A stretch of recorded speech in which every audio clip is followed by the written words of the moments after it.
차가운 대리석 바닥은 거울처럼 맑아서 그 위에 비친 샹들리에의 크리스탈 빛이 수만 개의 별 조각처럼 흩어졌다. 박해우는 숨 막힐 듯한 화려함 속에서 이물질처럼 서 있었다. 촌스러운 무명 원피스는 최고급 이탈리아 가구들과 어울리지 않았고 거친 손은 방금 밭에서 돌아온 사람처럼 보였다. 그녀는 진성그룹의 총수인 한지훈의 계약 아내였지만 이 저택에서는 유령이나 다름없었다. 저녁 식사 시간은 언제나 고문과 같았다. 기다란 마호가니 식탁의 끝에 앉은 한지훈은 조각상처럼 차가운 얼굴로 서류에서 눈을 떼지 않았다. 그의 옆에는 계모인 최선희 여사가 앉아 있었고 그녀의 눈초리는 날카로운 칼날 같았다. 세아가 아직도 이 집안 예절이 몸에 익지 않은 모양이구나. 최 여사의 목소리는 벨벳처럼 부드러웠지만 그 안에는 가시가 숨어 있었다. 그녀는 혜운이 포크를 쥐는 서툰 손길을 빤히 쳐다보며 말했다. 시골에서는 이런 걸 배울 기회가 없었을 테니 이해는 한단다. 하지만 이제 너는 진성그룹의 안주인이야. 네 행동 하나하나가 우리 집안의 얼굴이 된다는 걸 명심해야지. 혜운은 고개를 숙였다. 그녀의 긴 속눈썹이 미세하게 떨리며 연약한 그림자를 만들었다. 죄송합니다. 어머님, 노력하겠습니다. 그녀의 목소리는 작고 힘이 없었다. 그러나 그녀의 내면, 영혼 천존 링훈 티엔쭌의 의식은 고요한 호수와 같았다. 수천 년을 살아온 그녀에게 인간 세상의 모욕은 스쳐 지나가는 바람 한 점에 불과했다. 지금 그녀는 박혜운이라는 가여운 소녀의 몸에 깃들어 있었다. 원통하게 죽은 소녀의 마지막 소원, 가족의 복수를 이루어주기 위해 한지훈은 서류에서 눈을 들었다. 그의 검은 눈동자는 깊이를 알 수 없는 심연 같았다. 그는 혜운을 쳐다보았지만 그 눈빛에는 어떠한 감정도 담겨 있지 않았다. 마치 가구의 일부를 보는 듯한 무심함이었다. 할아버지의 유언 때문에 어쩔 수 없이 맺어진 결혼. 그에게 박혜우는 그저 처리해야 할 의무일 뿐이었다. 식사 중에는 일 얘기는 그만하시죠. 어머님. 그리고 그 아이에게 너무 뭐라고 하지 마세요. 어차피 오래 볼 사이도 아닙니다. 그의 말은 혜운을 보호하기 위함이 아니었다. 단지 이 지긋지긋한 상황을 빨리 끝내고 싶을 뿐이었다. 최 여사는 입술을 비죽이며 더 이상 말을 하지 않았지만 그녀의 눈빛은 여전히 혜운을 향해 있었다. 바로 그때였다. 현관문이 거칠게 열리며 초대받지 않은 손님이 등장했다. 이야, 이게 누구신가? 우리 한 총재님. 가족들과 오붓한 저녁 식사를 즐기고 계셨네. 비꼬는 듯한 목소리의 주인공은 태산그룹의 후계자, 권태민이었다. 그는 값비싼 실크 셔츠에 단추를 두어 개 풀어헤치고 오만한 미소를 지으며 식당 안으로 들어섰다. 그의 뒤로는 검은 양복을 입은 경호원들이 따랐다. 한지훈의 얼굴이 싸늘하게 굳었다. 권태민, 여기가 어디라고 함부로 들어와. 어디긴 내 오랜 친구의 집이지. 권태민은 천연덕스럽게 말하며 식탁으로 다가왔다. 그의 시선은 혜운에게 멎었다. 그는 위아래로 그녀를 훑어보며 노골적인 경멸을 드러냈다. 이 아가씨가 소문으로만 듣던 시골 출신 새 신부인가 한지훈. 자네 취향이 참 독특하군. 이런 촌뜨기를 데리고 살다니. 진성그룹의 체면이 말이 아니겠어. 최 여사의 얼굴에 희미한 미소가 떠올랐다. 그녀는 이 상황을 즐기고 있는 듯했다. 혜운은 여전히 고개를 숙인 채 미동도 하지 않았다. 그녀의 귓게는 권태민의 조롱이 윙윙거렸지만 그녀의 마음은 평온했다. 그녀는 이 남자를 알고 있었다. 원주 박혜운의 기억 속에 깊이 각인된 그녀의 가족을 파멸로 이끈 권대철 회장의 아들, 복수의 대상이 제 발로 걸어 들어온 셈이었다. 한지훈이 자리에서 일어섰다. 그의 키는 권태민보다 머리 하나는 더 컸고 그의 몸에서 뿜어져 나오는 위압감은 주변 공기를 얼어붙게 만들었다. 내 아내에게 무례하게 굴지 마라. 그리고 당장 여기서 꺼져. 무례 사실을 말했을 뿐인데 권태민은 어깨를 으쓱하며 한지훈에게 더 가까이 다가갔다. 내 놈은 항상 그랬지. 잘난 척, 고고한 척. 하지만 결국 내 놈도 별 수 없어. 할아버지가 정해준 여자랑 억지로 결혼이나 하고 경영도 마찬가지야. 내 놈이 맞고 나서 진성그룹이 얼마나 위태로운지 알고는 있나. 권태민의 목소리가 점점 커졌다. 그는 술에 취한 듯 보였다. 내 놈의 그 잘난 얼굴을 한 번만이라도 일그러뜨리고 싶었어. 순간 권태민이 주먹을 휘둘렀다. 그의 움직임은 빠르고 거칠었다. 한지훈의 경호원들이 미처 반응하기도 전이었다.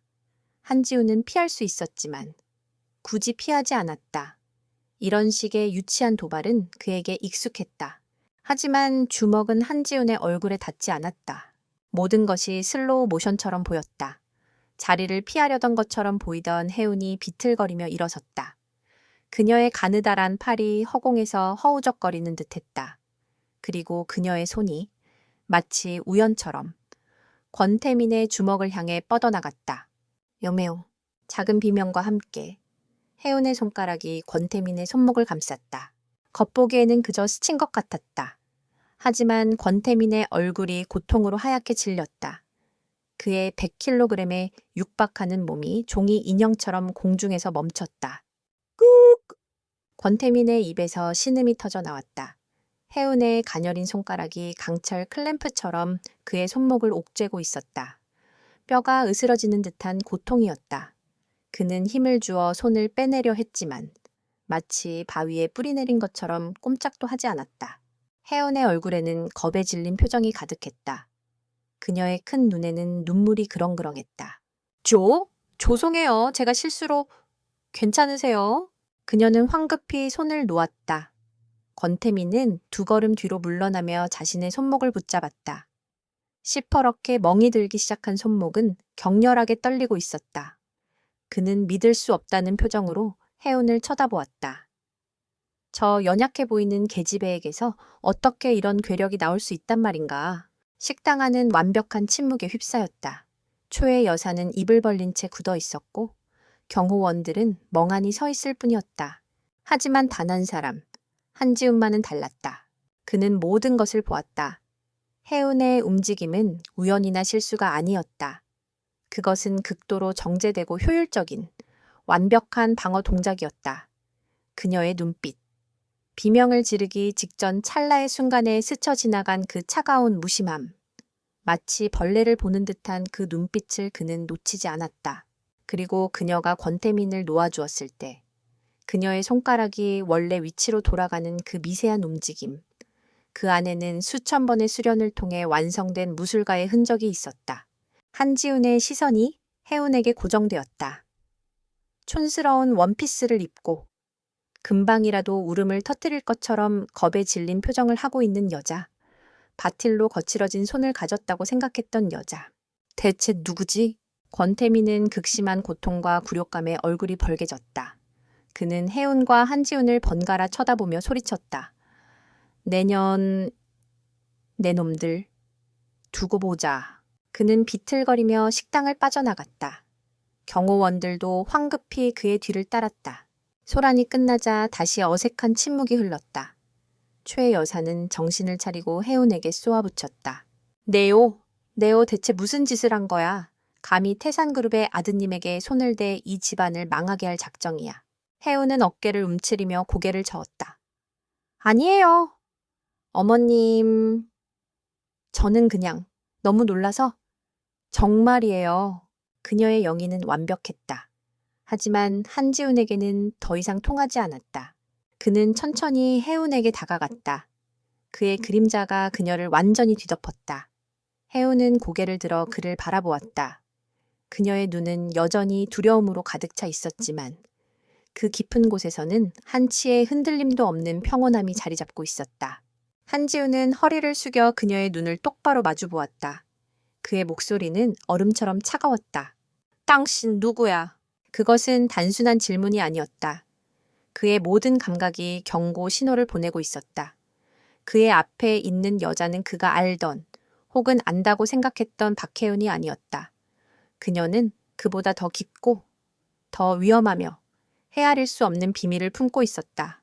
오늘 밤 한지훈의 견고했던 세계에 첫 번째 균열이 생겼다. 그리고 그 균열의 중심에는 그의 촌뜨기 아내 박혜운이 있었다.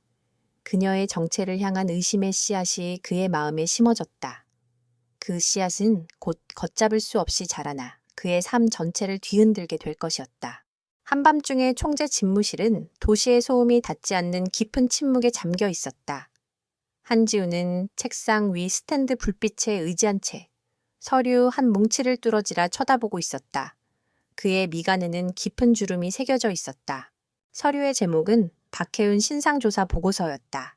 그가 가장 신뢰하는 비서인 김 실장에게 직접 지시하여 국내 최고의 정보팀을 동원해 만든 보고서였다. 하지만 몇 시간을 들여 읽어도 결과는 똑같았다. 박혜운, 강원도 상골의 작은 마을 출생. 어린 시절 부모님 교통사고로 사망. 먼 친척 할머니 손에 자람. 조용하고 내성적인 성격. 학교 성적은 중상위권. 특이사항 없음. 무술이나 운동을 배운 기록 전무. 졸업 후 마을의 작은 도서관에서 사서 보조로 일함. 보고서는 완벽했다. 너무나도 완벽해서 오히려 비현실적이었다. 먼지 하나 없는 깨끗한 이력. 그 어디에도 권태민 같은 거구를 단숨에 제압할 수 있는 힘의 근거는 없었다. 말도 안 돼. 한지우는 나지막이 읊조리며 보고서를 책상 위에 내던졌다. 그의 뇌리에서는 어젯밤의 광경이 생생하게 되풀이되었다. 겁에 질린 표정 뒤에 숨겨져 있던 차가운 눈빛, 연약한 팔이 뻗어 나오던 그 찰나의 정교함. 그것은 본능적인 움직임이 아니었다. 수없이 반복된 훈련으로 몸에 각인된, 숙련된 고수의 움직임이었다. 그는 인터폰 버튼을 눌렀다. 잠시 후 김 실장이 조용히 집무실로 들어왔다. 총재님, 부르셨습니까? 김 실장, 이 보고서 다시 조사해. 한지우는 턱짓으로 보고서를 가리켰다. 이건 가짜야. 누군가 의도적으로 만들어낸 허상일 뿐이야. 출생 기록부터 다시 파고들어 담당 공무원, 병원 기록, 학교 친구들, 이웃들까지 전부 사소한 것이라도 좋으니 이 보고서와 일치하지 않는 점을 하나라도 찾아내. 김 실장은 당황한 기색을 감추지 못했다. 하지만 총재님, 저희 팀은 국가기관급의 정보력을 가지고 있습니다. 이 정도에서 아무것도 나오지 않았다면 이제야 그렇다면 그 배후에 우리 팀보다 더 거대한 힘이 있다는 뜻이겠지. 한지훈의 눈이 차갑게 빛났다. 어쩌면 처음부터 모든 것이 조작되었을 수도 있어. 박혜운이라는 존재 자체가 그의 마음속에는 이미 하나의 가설이 자라나고 있었다. 박혜운은 평범한 시골 처녀가 아니다. 어떤 목적을 가지고 의도적으로 자신에게 접근한 고도로 훈련된 인물이다. 할아버지의 유언을 이용한 것일 수도 있다. 그렇다면 그 목적은 무엇인가? 진성그룹 아니면 자기 자신? 알겠습니다. 다시 한번 샅샅이 뒤져보겠습니다. 김 실장은 고개를 숙이고 물러났다. 한지우는 다시 혼자가 되었다. 그는 창가로 다가가 짙은 어둠이 내린 정원을 내려다보았다. 저택의 별채. 박혜은이 머무는 방은 불이 꺼진 채 고요했다. 그녀는 지금쯤 잠들어 있겠지. 천사처럼 순진한 얼굴로. 하지만 한지우는 알 수 있었다. 저 고요함 뒤에는 상상조차 할 수 없는 거대한 비밀이 숨어 있다는 것을. 그는 결코 그녀를 예전처럼 대할 수 없을 터였다. 같은 시각 별채의 침실, 박혜우는 침대에 누워 규칙적인 숨을 내쉬고 있었다. 겉보기에는 깊은 잠에 빠진 듯 보였다. 그러나 그녀의 의식, 영혼 천존의 신념, 셰엔 리엔은 육체를 떠나 시공을 초월하고 있었다. 그녀의 정신은 빛의 입자처럼 흩어져 거대한 정보의 바다, 즉 디지털 네트워크 속으로 스며들었다. 최첨단 방화벽과 보안 시스템들이 그녀의 신념 앞에서는 성긴 그물처럼 느껴졌다. 그녀는 물리적인 해킹을 하는 것이 아니었다. 그녀는 정보의 흐름 자체를 읽고 그 본질을 꿰뚫어 보고 있었다. 목표는 태산그룹의 서버, 특히 십수년 전에 폐기되었어야 할 구형 데이터베이스였다. 그녀는 원주 박혜운의 기억 속에 남아있는 단편적인 조각들, 재개발, 사고, 아빠의 눈물 같은 단어들을 조합해 진실을 찾고 있었다. 수억 개의 파일들이 그녀의 의식 속을 스쳐 지나갔다. 재무기록, 내부 보고서, 삭제된 이메일들. 인간이라면 수십 년이 걸려도 다 보지 못할 정보들이었지만 천존의 정신 앞에서는 찰나의 시간에 불과했다. 마침내 그녀가 찾던 것을 발견했다.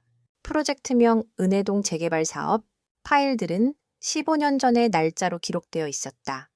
태산건설이 은혜동 일대의 낡은 주택가를 매입하여 최고급 주상복합단지를 건설하려던 계획이었다. 대부분의 주민들은 헐값의 보상금을 받고 떠났지만 일부는 끝까지 저항했다. 그 중심에 원주 박혜운의 아버지 박진석 씨가 있었다. 그는 주민대책위원회의 위원장이었다. 암호화된 이메일 몇 개가 그녀의 눈에 띄었다. 권대철 회장과 발신자 불명의 인물이 주고받은 내용이었다. 장애물을 처리하는데 시간이 너무 오래 걸리는군. 박진석이라는 자가 유독 완강합니다. 법적으로는 문제가 없습니다만 법 이 바닥에서 법 타령인간 깨끗하게 처리해 다시는 내 눈앞에 나타나지 않도록. 그리고 며칠 후 박진석 부부의 교통사고 사망 기사가 떴다. 혜운의 신념은 경찰 데이터베이스로 이동했다. 사고 기록은 이상할 정도로 간단했다. 빗길 과속으로 인한 단독 사고, 부검도, 현장 감식도 형식적으로 이루어졌다. 사건은 너무나도 빨리 종결되었다. 그리고 결정적인 증거. 사건이 종결된 지 사흘 후 태산그룹의 유령회사 계좌에서 거액의 돈이 당시 사건 담당 경찰서장의 차명 계좌로 입금된 기록. 완벽한 범죄는 없었다. 흔적은 반드시 남는 법이다. 영혼천존의 마음에는 분노 같은 감정이 없었다. 그저 차가운 확신만이 자리 잡을 뿐이었다. 원주 박혜운의 복수는 이제 단순한 약속이 아니라 더러운 세상을 정화하는 천리 티엘리의 집행이 되었다. 그녀는 조사를 계속했다. 은혜동 재개발 사업의 초기 파트너들을 살펴보던 중 익숙한 이름을 발견했다. 진성그룹 명예회장 한민국, 한지훈의 할아버지였다. 자료를 더 깊이 파고들자 놀라운 사실이 드러났다. 한민국 회장은 사업 초기 단계에서 권대철의 비인도적인 방식에 반대하며 동업 관계를 파기했다. 그는 주민들을 강제로 내쫓는 방식으로는 결코 집을 지을 수 없다고 선언했다. 그리고 마지막 파일. 그것은 개인적인 편지였다. 박진석 씨가 한민국 회장에게 보낸 것이었다. 회장님의 의로운 결정에 깊이 감사드립니다. 회장님 같은 분이 계셔서 아직 세상은 살만한 것 같습니다. 저희 같은 힘없는 사람들을 위해 싸워주셔서 감사합니다. 혹시 저에게 무슨 일이 생긴다면 회장님과의 약속을 기억해 주십시오. 제 딸 혜운님만이라도. 편지는 거기서 끊겨 있었다. 순간 영혼천존의 의식 속으로 원주 박혜운의 슬픔이 파도처럼 밀려왔다. 아버지의 절박함, 그리고 한민국은 회장에 대한 깊은 신뢰, 모든 조각이 맞춰졌다. 이 결혼은 우연이 아니었다. 한민국 회장이 죽기 전 친구와의 마지막 약속을 지키기 위해 남긴 유언이었던 것이다. 그는 친구의 딸을, 친구를 죽인 원수의 소나귀에서 보호하기 위해 가장 안전한 곳, 자신의 손자 한지훈의 곁으로 데려온 것이었다. 차가운 계약 결혼이라고 생각했던 관계의 이면에 숨겨진 진실은 숭고한 약속과 희생이었다. 혜운은 조용히 신념을 거두어 들였다.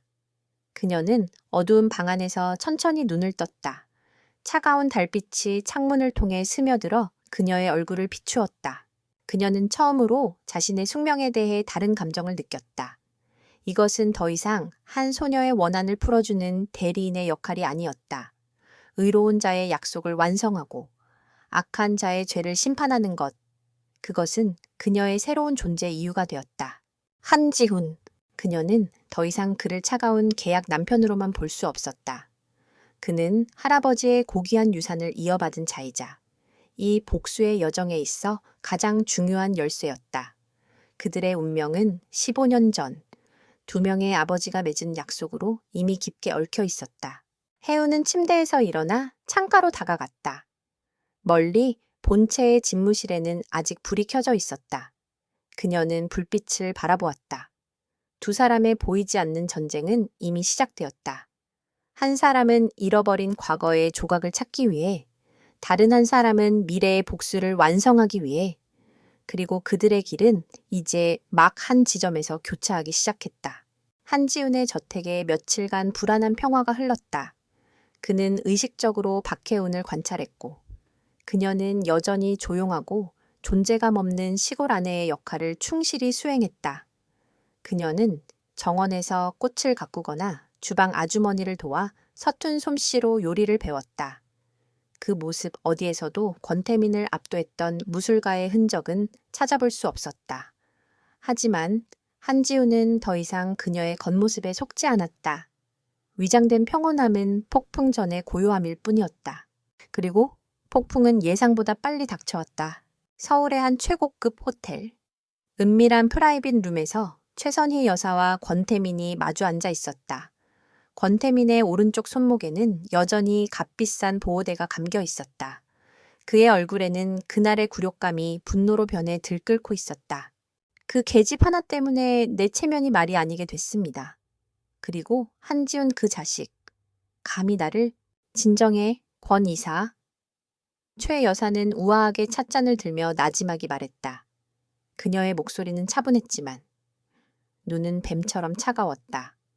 흥분해서 될 일이 아니야. 감정적인 복수는 하수들이나 하는 짓이지. 그럼 어쩌자는 말씀입니까? 이대로 참고 있으라고요? 아니, 삐부리부터 잘라내야지. 최 여사의 입가에 잔인한 미소가 어렸다. 한지훈이 가장 중요하게 생각하는 게 뭘까? 바로 진성그룹에서의 입지야. 그걸 흔들면 돼.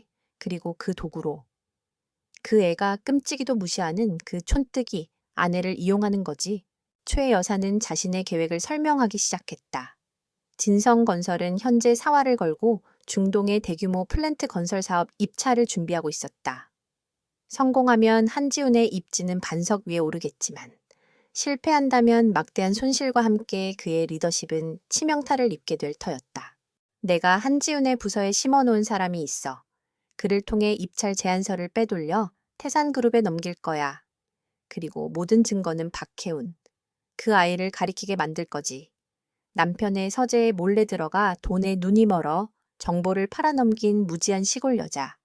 완벽한 시나리오 아니니. 권태민의 얼굴에 비열한 웃음이 번졌다. 아주 좋습니다. 한지훈이 제 손으로 그 계집을 내쫓게 만드는 것만큼 통쾌한 일은 없겠죠. 그들의 추악한 거래는 그렇게 성사되었다. 거대한 함정은 조용히 그리고 촘촘하게 짜이기 시작했다. 며칠 후 진성그룹 본사의 긴급 임원 회의실. 공기는 얼음장처럼 차가웠다.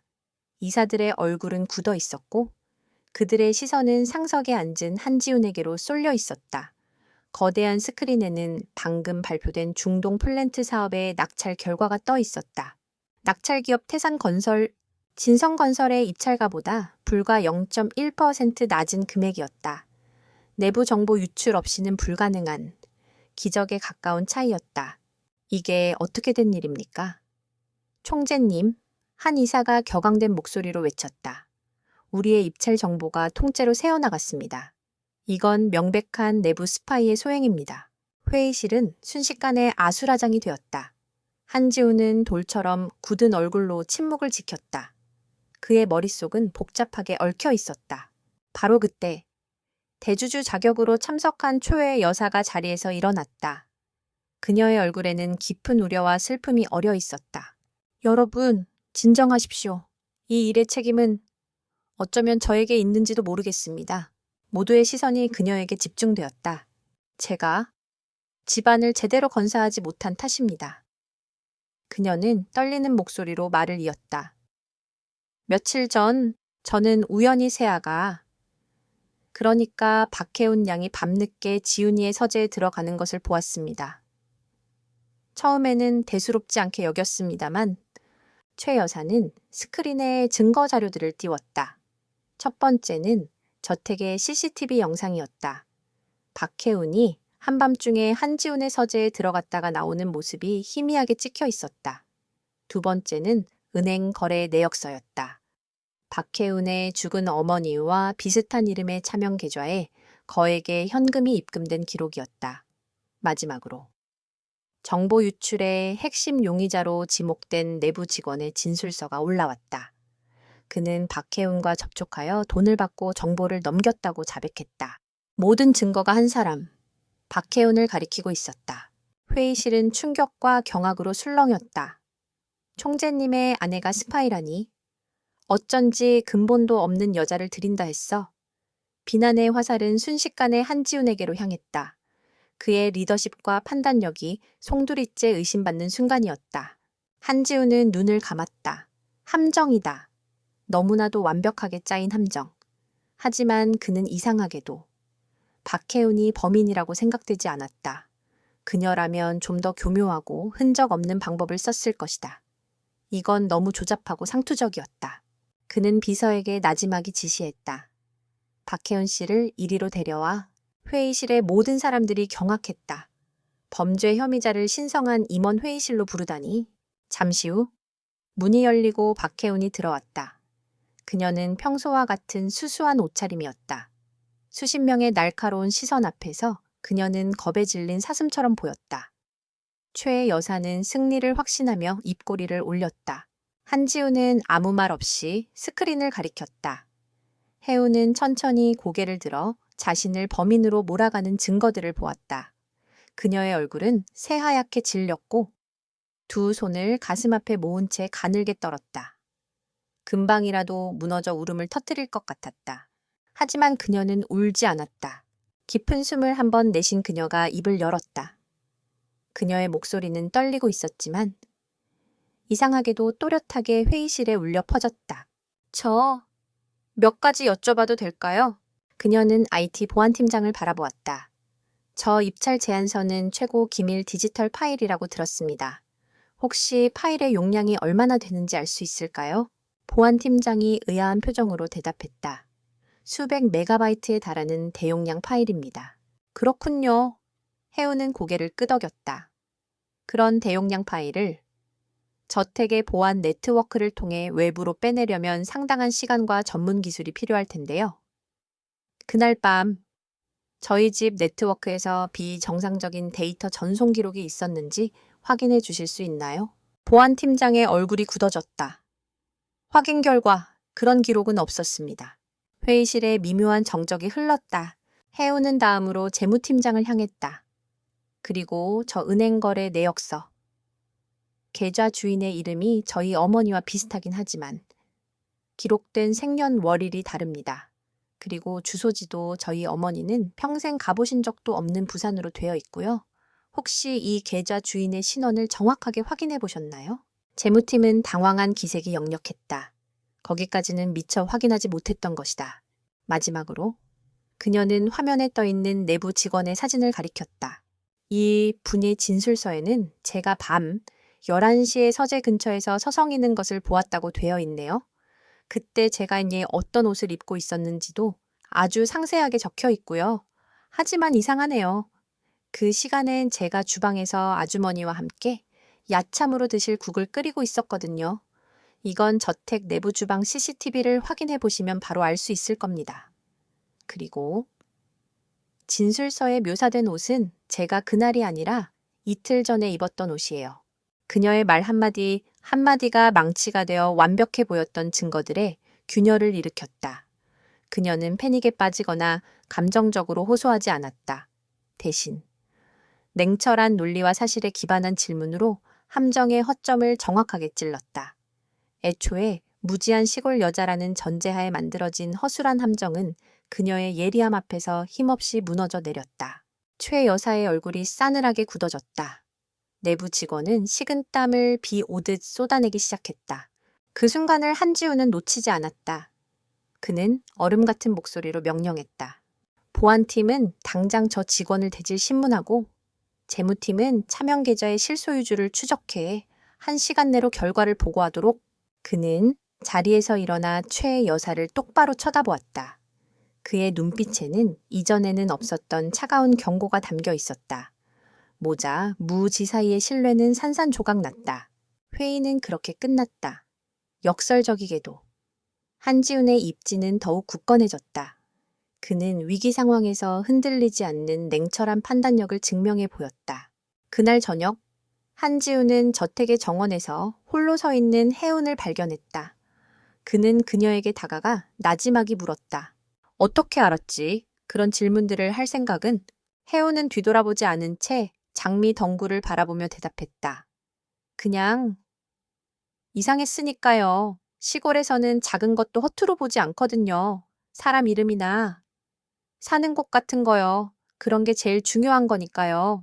그녀는 또다시 평범한 시골 여자의 가면을 쓰고 있었다. 하지만 한지우는 더 이상 속지 않았다. 그는 그녀가 거짓말을 하고 있다는 것을 알았다. 하지만 동시에 다른 것도 깨달았다. 박해운. 그의 아내는 더 이상 골칫거리나 책임져야 할 짐이 아니었다. 그녀는 누구도 예측할 수 없는 강력한 비밀병기였다. 그들 사이의 역학관계는 이제 완전히 뒤바뀌었다. 차가운 계약관계의 얼음이 깨지고 그 아래에서 의심과 호기심, 그리고 이름 모를 긴장감이 소용돌이치기 시작했다. 한지우는 그녀의 모든 비밀을 파헤치기로 결심했다.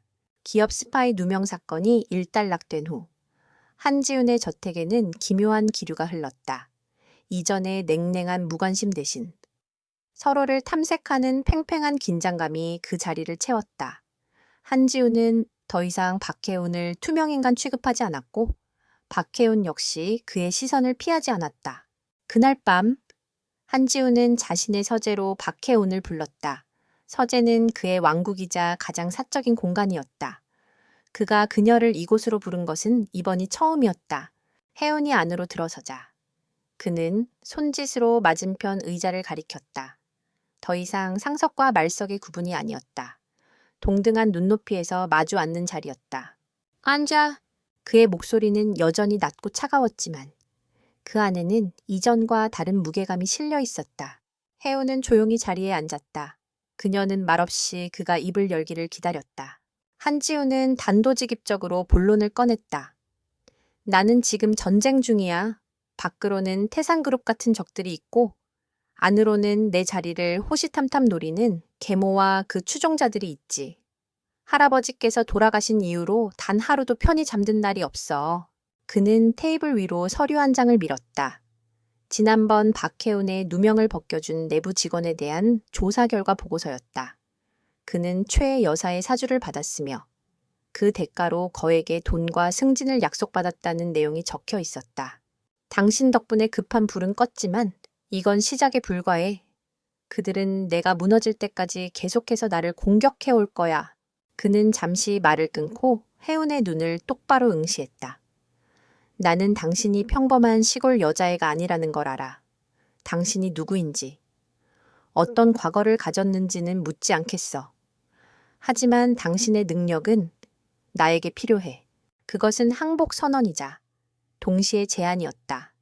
냉철한 사업가 한지훈이 처음으로 누군가에게 자신의 약점을 드러내고 도움을 요청하는 순간이었다. 나와 손을 잡자. 그는 계속해서 말했다.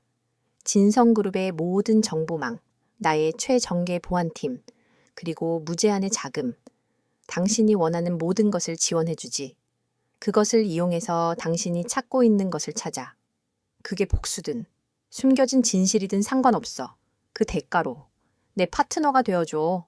나와 함께 진성그룹을 지키고 이 전쟁에서 승리하는 거야. 이것은 감상적인 제안이 아니었다. 철저히 상호 이익에 기반한 계약이었다.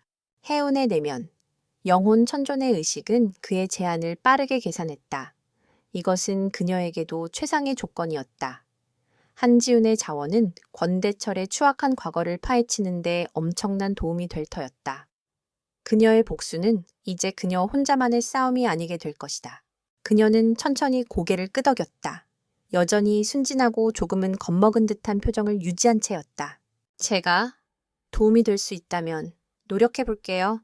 한지우는 말없이 손을 내밀었다. 혜우는 잠시 망설이다가 그의 손을 맞잡았다.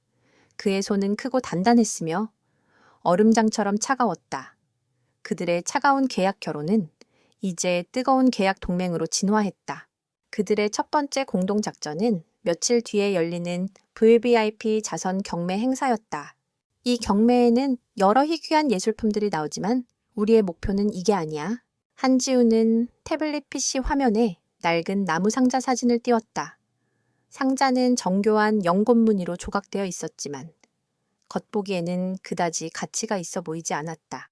과거 부도 처리된 한 회사의 자산 목록에 포함된 물건이야. 정보에 따르면 이 상자 안에는 권대철 회장 구아산로쇼시젠 잠봉시 태산그룹을 세울 초기에 조성한 비자금 장부가 숨겨져 있다고 해. 태산그룹의 추악한 시작이 담긴 판도라의 상자인 셈이지. 그는 해운을 쳐다보았다. 당연히 권대철과 권태민도 이 상자를 되찾기 위해 무슨 짓이든 할 거야.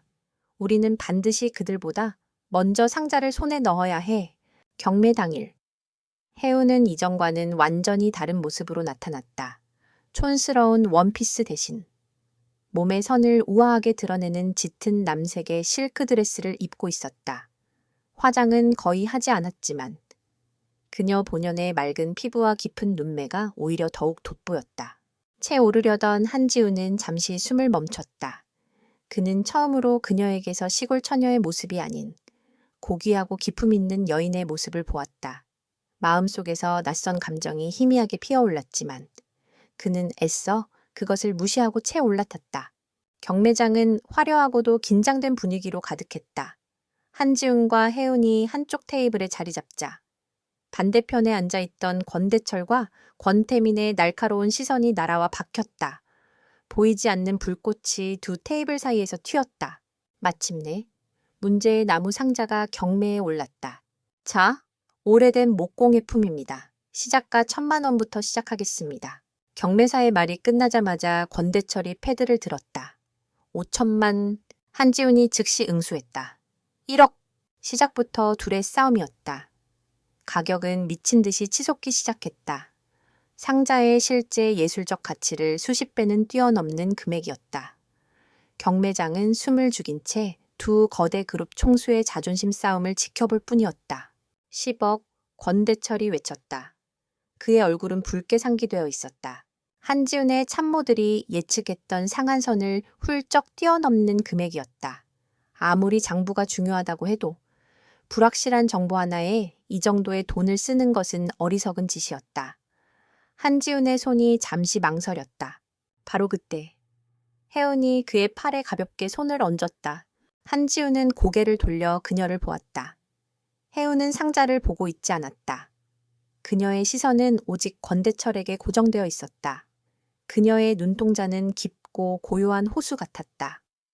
영혼 천존의 신념은 권대철의 연기 링치를 읽고 있었다. 그의 탐욕, 초조함, 그리고 그가 감당할 수 있는 자금의 한계까지 혜운은 한지훈을 향해 아주 미세하게, 거의 알아차릴 수 없을 정도로 고개를 끄덕였다. 그 눈빛에는 절대적인 확신이 담겨 있었다. 한지훈은 결심했다. 그는 자신의 이성적인 판단보다 그녀의 불가사의한 직감을 믿기로 했다. 권대철이 승리를 확신하며 외쳤다. 15억! 경매장이 술렁였다. 이제 한지훈이 포기할 것이라고 모두가 생각했다. 하지만 한지훈은 침착하게 패드를 들었다. 15억, 1,000만, 가장 작은 증액 단위였다. 그것은 단순한 가격 경쟁을 넘어 상대의 한계를 정확히 꿰뚫고 있다는 자신감의 표현이었다. 쟁! 권대철이 분노에 차 주먹으로 테이블을 내리쳤다. 그의 자금은 정말로 바닥이었다. 더 이상 한 발짝도 나아갈 수 없었다. 경매사의 망치가 힘차게 울렸다. 15억 1,000만 원 진성그룹의 한지훈 회장님께 낙찰되었습니다. 저택으로 돌아오는 내내 차 안은 침묵이 흘렀다. 한지훈은 상자를 무릎 위에 올려놓은 채 간간히 옆자리에 혜운을 훔쳐보았다. 그녀는 그저 창밖을 바라보고 있을 뿐이었지만 그녀의 존재감은 이전과 비교할 수 없을 만큼 커져 있었다. 서재에 단둘이 남게 되자 한지훈은 보안팀을 불렀다. 최첨단 스캐너로 상자를 검사해봐. 숨겨진 공간이 있는지. 결과는 실망스러웠다. 회장님, 아무것도 발견되지 않았습니다. 그냥 평범한 나무 상자입니다. 한지훈의 얼굴에 실망감이 스쳤다. 정보가 잘못되었거나 권대철에게 보기 좋게 낚인 것일 수도 있었다. 그때 혜은이 조용히 상자로 다가갔다. 그녀는 스캐너나 도구를 사용하지 않았다. 그저 가느다란 손가락으로 상자 표면의 정교한 조각들을 천천히 쓸어내렸다. 그녀의 신념은 나무의 미세한 결, 에너지의 흐름, 그리고 인간의 눈으로는 볼 수 없는 아주 작은 뒤틀림까지 느끼고 있었다. 그녀의 손가락이 연꽃 조각의 중앙에서 멈췄다. 어릴 때 외할머니께서 목공예를 하셨어요. 가끔 가장 중요한 것은 가장 눈에 띄는 곳에 숨겨져 있다고 하셨죠. 그녀는 연꽃의 중심부를 특정한 순서에 따라 부드럽게 눌렀다. 그러자 딸깍 하는 아주 작은 소리와 함께 상자의 옆면에서 디자인의 일부처럼 보였던 작은 서랍이 스르르 열렸다. 완벽하게 숨겨진 비밀 공간이었다. 서랍 안에는 종이 장부가 아닌 작고 낡은 USB 메모리 스틱 하나가 들어 있었다. 한지우는 숨을 삼켰다. 그는 천천히 USB를 집어들었다. 그리고 그의 시선은 혜은에게로 향했다. 그는 오늘 밤 경매에서 이긴 것이 아니었다. 그는 자신의 새로운 동맹자가 인간의 영역을 넘어선 거의 초자연적인 직감과 통찰력을 가졌다는 사실을 확인했다. 그녀에 대한 호기심과 의심은 이제 경외감에 가까운 감정으로 변해가고 있었다. 박혜운이라는 수수께끼는 점점 더 깊어지고 있었다. USB 안에 담긴 내용은 판도라의 상자 그 자체였다. 권대철이 태산그룹을 세우기 위해 저지른 온갖 불법적인 행위들, 뇌물 공여, 자금 세탁, 협박, 그리고 은혜동 재개발 사업과 관련된 비리들이 고스란히 담겨 있었다. 그것은 태산그룹의 근간을 뒤흔들 수 있는 강력한 무기였다. 분석을 마치고 돌아오는 길. 한지훈의 차 안에는 무거운 침묵 대신 낯선 동질감이 흐르고 있었다. 그들은 처음으로 진정한 파트너처럼 다음 계획을 논의하고 있었다. 이 자료를 바로 언론에 터뜨리는 건 하책이야. 권대철은 분명 꼬리 자르기를 할 테고. 여론전으로 몰고 가면 진실이 희석될 수 있어. 한지훈이 운전대를 잡은 채 말했다. 그럼 어떻게 하는 게 좋을까요? 혜은이 조심스럽게 물었다. 검찰 내부에 네 사람이 있어. 가장 신뢰할 수 있는 특수부 라인을 통해 직접 전달해야 해. 증거가 워낙 명백해서. 그들이 움직이지 않을 수 없을 거다. 혜은은 조용히 고개를 끄덕였다. 그녀는 한지훈의 전략적인 사고에 감탄하는 척했지만 그녀의 머릿속에서는 이미 더 큰 그림이 그려지고 있었다. 법의 심판은 시작일 뿐 영혼의 빚은 그것만으로 청산되지 않는다. 한지훈은 문득 그녀의 통찰력에 놀랐다. 그녀는 복잡한 경영이나 법률 용어는 몰랐지만 문제의 본질을 꿰뚫는 날카로움을 가지고 있었다. 그녀의 의견은 늘 시골 어른들의 지혜라는 말로 포장되었지만 그 내용은 노련한 전략가의 그것과 다르지 않았다. 그들은 일부러 인적이 드문 구불구불한 산길을 택했다. 혹시 모를 추적을 피하고 보안을 유지하기 위해서였다. 차창 밖으로 짙은 녹음이 빠르게 스쳐 지나갔다. 평화로운 풍경이었다. 그러나 그 평화는 곧 깨어질 운명이었다. 차가 급격한 곡선 구간에 접어드는 순간이었다. 길 저편에서 육중한 검은색 SUV 한 대가 튀어나와 도로를 막아섰다. 동시에 백미러를 통해 뒤따라오던 똑같은 SUV가 그들의 퇴로를 차단했다. 완벽한 함정이었다. 젠장. 한지훈이 급브레이크를 밟으며 욕설을 내뱉었다. 타이어가 아스팔트 위를 긁으며 날카로운 마찰음을 냈다. 조수석에 앉아있던 최정의 경호원. 박 실장이 즉시 허리춤에서 총을 뽑아들었다. 회 회장님, 엎드리십시오. 하지만 상대는 그럴 시간조차 주지 않았다. SUV들의 문이 열리고 검은색 전술 장비를 착용한 괴한들이 일사불란하게 쏟아져 나왔다. 그들은 어설픈 조폭이 아니었다. 움직임 하나하나에 군사훈련으로 다져진 냉혹함이 서려 있었다. 소음기가 달린 총구들이 일제히 그들의 차를 향했다. 비용비용. 방탄유리가 거미줄처럼 갈라지며 파편이 튀었다. 박 실장이 신음과 함께 쓰러졌다. 어깨에 총을 맞은 것이다. 한지훈은 본능적으로 혜은을 자신의 몸으로 감쌌다. 그의 얼굴은 차갑게 굳어 있었다. 비상 버튼을 눌렀지만 전파 방해 장치 때문인지 아무런 신호도 가지 않았다. 그들은 도간에 든 쥐였다. 괴한 중 하나가 운전석 쪽 창문을 부수고 한지훈의 멱살을 잡아 끌어내려 했다. 다른 하나는 조수석으로 달려들어 USB가 든 서류 가방을 향해 손을 뻗었다. 그 순간이었다. 지금까지 한지훈의 등 뒤에서 떨고만 있던 박혜운이 움직였다. 두려움도 망설임도 없었다. 순박하고 겁 많던 시골 소녀의 가면이 연기처럼 사라졌다. 그녀의 눈빛이 변했다. 별의 탄생과 소멸을 지켜본 영원천존의 눈. 영겁의 세월을 담은 채 차갑고 고요하게 빛나는 눈으로 모든 것이 찰나에 일어났다. 한지훈의 눈에는 마치 죽음의 우용처럼 보였다. 첫 번째 움직임, 그녀의 손이 뱀처럼 뻗어나가 한지훈을 잡고 있던 괴한의 팔목급소를 정확하게 찔렀다. 뚝 하는 소리와 함께 남자의 팔이 힘없이 축 늘어졌다. 비명조차 지르지 못했다. 두 번째 움직임, 그녀는 믿을 수 없는 힘으로 차 문을 걷어찼다. 육중한 문짝이 경첩에서 뜯겨져 나가며 회전하는 원반처럼 날아가 다른 괴한 두 명을 그대로 덮쳤다. 세 번째 움직임, 그녀는 유령처럼 차 밖으로 나섰다. 남은 괴한들이 경악하며 그녀를 향해 총을 난사했다. 혜은 씨, 한지훈이 절규했다. 하지만 총알은 그녀에게 닿지 않았다. 그녀는 빗발치는 총탄 사이를 마치 물 흐르듯 헤쳐나갔다. 그녀의 몸은 물리학의 법칙을 거스르는 것처럼 보였다. 그것은 회피가 아니었다. 모든 총알의 궤도를 미리 읽고 그 길목에서 비켜서는 신의 영역에 가까운 움직임이었다. 네 번째 움직임. 그녀는 순식간에 거리를 좁혔다. 무기 없는 그녀의 몸 자체가 가장 무서운 살상병기였다. 손바닥으로 가슴을 치자 상대의 심장이 멎었고 손가락으로 목을 찌르자 숨통이 끊어졌다.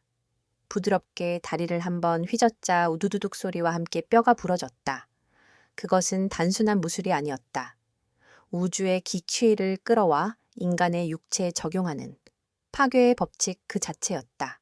30초, 단 30초 만에 10명에 달하는 최정계 암살단이 피투성이가 된 채 땅바닥에 쓰러졌다.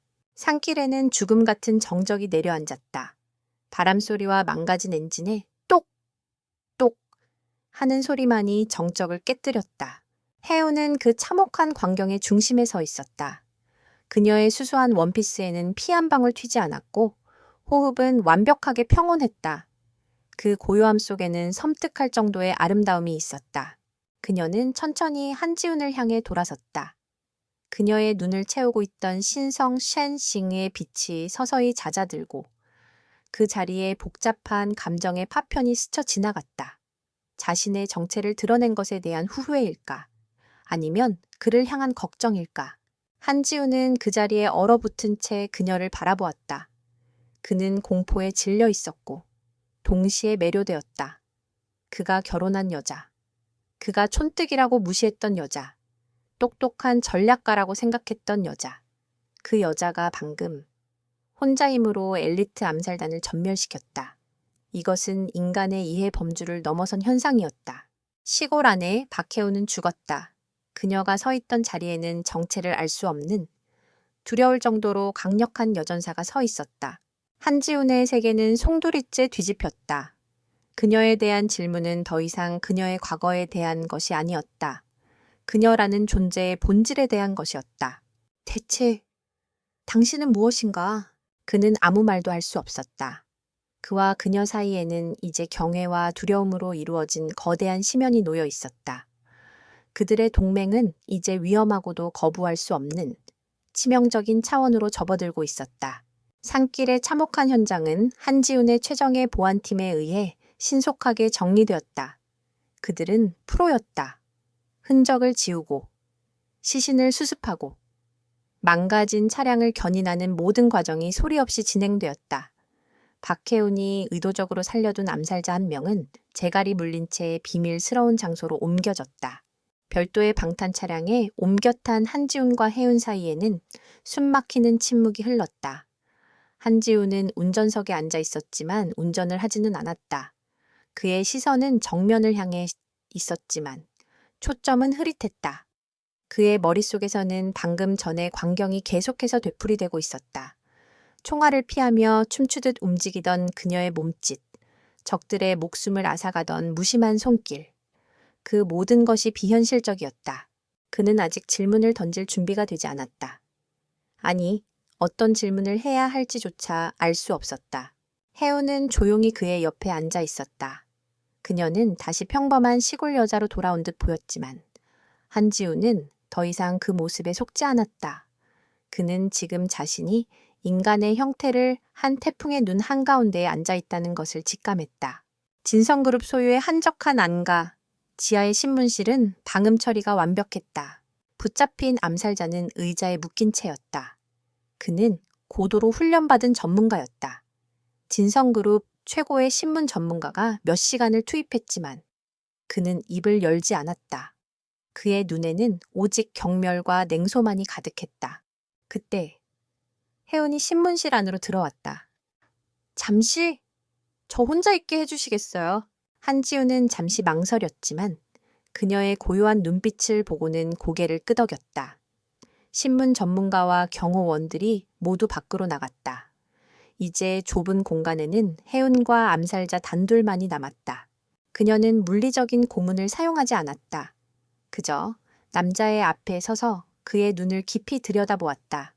그리고 그녀의 신념 쉔리엔, 즉 영혼 천존의 의식을 아주 미세하게 방출하여 그의 정신에 가벼운 압박을 가했다. 암살자의 눈에 변화가 생겼다. 그의 눈앞에 서 있는 것은 더 이상 연약한 여자가 아니었다.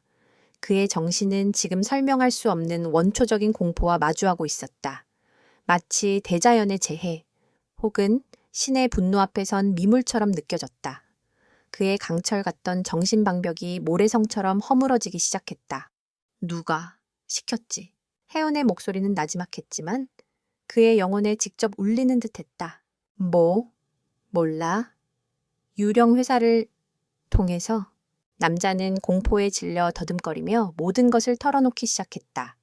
의뢰인의 신원은 모르지만 그들이 사용하는 암호화된 통신 채널, 자금을 세탁하는 가상화폐 거래소, 그리고 다음 접선 장소까지 그는 자신이 아는 모든 것을 쏟아냈다.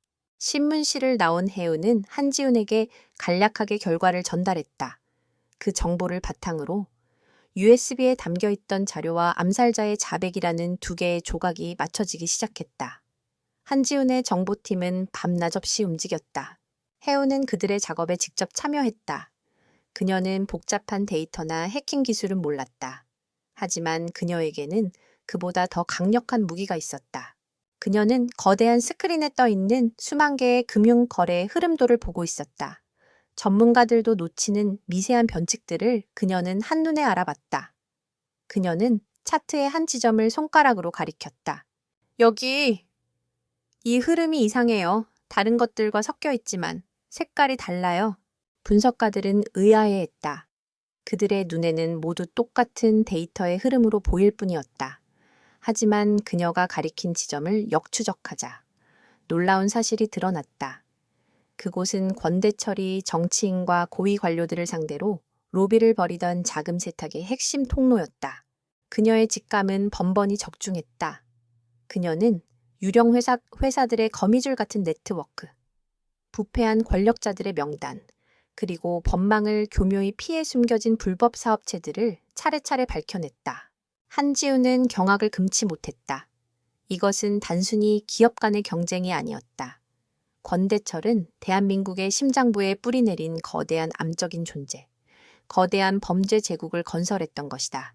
그리고 혜우는 깨달았다. 15년 전 은혜동의 소박한 주민들과 자신의 가족을 짓밟았던 것이 바로 이 거대한 악의 네트워크였다는 것을. 그녀의 복수심은 이제 차가운 분노를 넘어 세상을 정화해야 한다는 신성한 의무감으로 변해갔다. 이 증거들을 모두 검찰에 넘겨야겠어. 한지훈이 결심한 듯 말했다. 아직 부족해요. 혜은이 그를 막아섰다. 그녀의 목소리는 이전과 달리 단호했다. 이 네트워크는 히드라와 같아요. 머리 하나를 잘라도 다른 곳에서 두 개가 돋아나겠죠. 심장을 공격해야 해요. 심장이라니. 태산그룹의 주가, 권대철의 비자금 상당수는 계열사들의 주가를 인위적으로 부양하는 데 묶여 있어요. 예고 없는 주가 폭락은 그를 수면 위로 끌어낼 수밖에 없을 거예요. 자신의 제국이 무너지는 것을 막기 위해 숨겨둔 돈을 움직일 테니까요.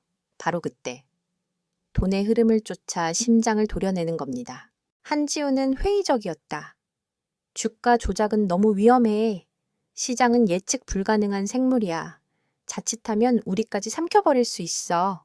해운은 창밖을 바라보며 나지막이 말했다.